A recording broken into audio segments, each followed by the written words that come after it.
അല്ലാ പതുക്കെ പതുക്കെ പതുക്കെ ചവിട്ട്.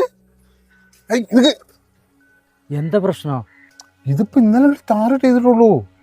ഇതിപ്പോ ഇങ്ങനെ ചവിട്ടിയത് പൊളിഞ്ഞു വരൂലേ? ലോകത്ത് ഇവിടെ മാത്രമേ ടാർ ചെയ്തിട്ടുള്ളൂ. ടാർ ചെയ്ത് റോഡ് അങ്ങനെ പൊളിഞ്ഞു വരില്ല പെട്ടെന്ന്. അതെ, ഈ ടാറ് ആവശ്യത്തിന് തയ്യാത്തോണ്ട് കുറച്ച് കഞ്ഞിൻ്റെ വെള്ളം കൂടി മിക്സ് ചെയ്തുകൊണ്ട് ഞങ്ങൾ ഒപ്പിച്ചതാണ്. നിങ്ങളായിട്ട് ഇതിങ്ങോട്ട് ഒളിച്ചെടുക്കല്ലേ. ഒരു 4 ദിവസം കിടന്നാണ്ട് ഉണങ്ങിക്കോട്ടെ. നിങ്ങൾക്ക് എന്താ പിരാന്തായ? എന്താ കാക്കങ്ങൾ ഈ പറയുന്നത്? അവിടെ കെട്ടി അടച്ചല്ല. ആരെ ഇപ്പൊ അനക്കി വണ്ടി എടുക്കാൻ തുറന്നത്? ടാറിങ് കഴിഞ്ഞ് ഇത്രയും സമയം കഴിഞ്ഞിട്ട് എന്ത് കെട്ടിപ്പൂട്ടിടാനേ? ഇത് നിങ്ങളെ തറവാട്ട് സ്വത്തൊന്നല്ലല്ലോ. ഞങ്ങളെ നികുതി പണം കൂടി ഉപയോഗിച്ചിട്ടാണ് ഇത് ഉണ്ടാക്കിയിട്ടുള്ളത്. ആ ഒരു ഓർമ്മ വേണം നിങ്ങൾക്കൊക്കെ. പൊന്നര കാക്ക, ആ റോട്ടുമ്പോൾ കൂടി നടക്കാൻ പറ്റാഞ്ഞിട്ടാണ് മനുഷ്യ എത്തി കൂടി വരുന്നത്. ഇവിടെ നിങ്ങൾ തടുത്ത് വെച്ചാൽ എങ്ങനെ? നിങ്ങൾ ഇട്ടൊക്കെ തന്നെ ഒരു ഉള്ളിത്തോലിൻ്റെ കനത്തിൽ ഇവിടെ വരും. ഇങ്ങോട്ട് നോക്കണി, ഒരു വണ്ടി പോകുമ്പോഴത്തേന് ഇതാ ഇടിഞ്ഞു പൊളിഞ്ഞ് ചാടിപ്പോടും.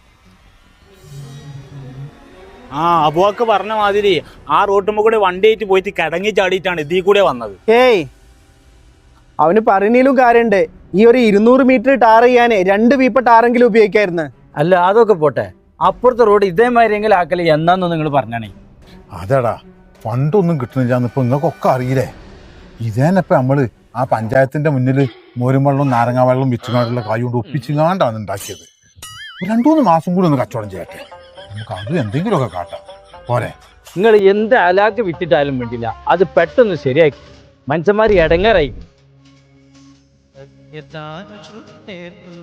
മണിവീണയാണ്